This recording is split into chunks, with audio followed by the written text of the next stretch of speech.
I'm Christina. I'm Tori.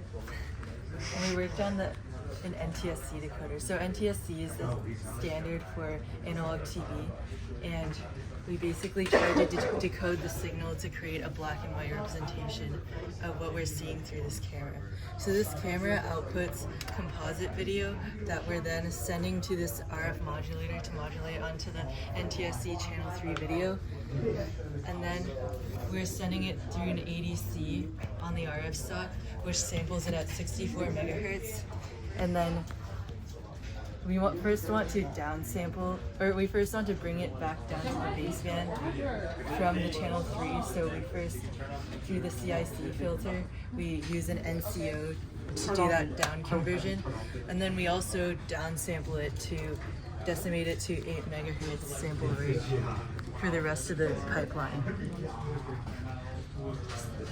So our first module after the downsampling is the top level module. And within that top level module, we have a sync detector, which basically creates an FSM that tells us in which part of the frame we're on, depending on the H-sync and V-sync signals and the color burst signals. And that is then sent downstream to a video data decoder module, which decodes the actual video data given, like when we're starting the new line in the frame and this magnitude data, and then that is sent to the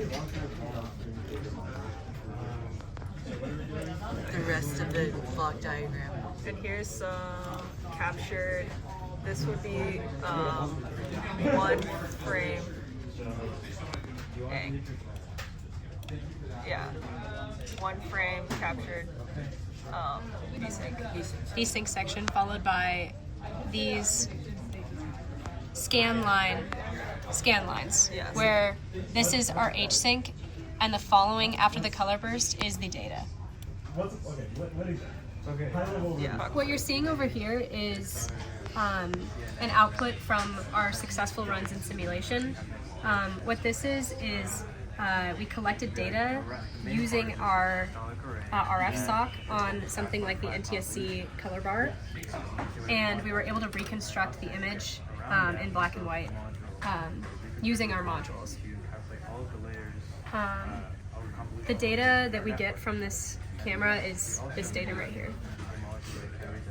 So our video decoder takes in a color burst trigger, which is on this falling edge of the color burst, and that tells the decoder when to start taking the choric values and the magnitudes and sampling, or taking the samples from this data section, and then those have to be calibrated into 8-bit luminance values for the pixel, which is calibrated based on the reference black and reference white values, which we found experimentally.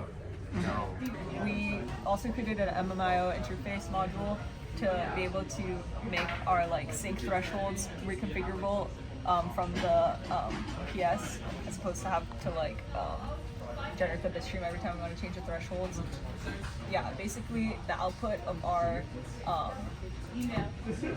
Decode has this encoded 32-bit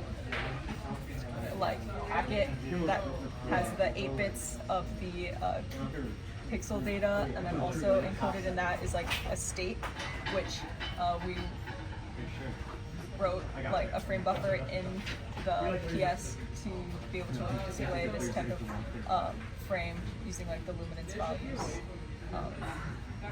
after sampling. The status, what's the status of our project? Is that okay if we do that now? Yeah. Okay, we were able to reconstruct images in simulation just fine. We were able to see NTSC data streaming in from the camera, but we were unable to put the two together and decode live video. So that's where we're at. Yeah.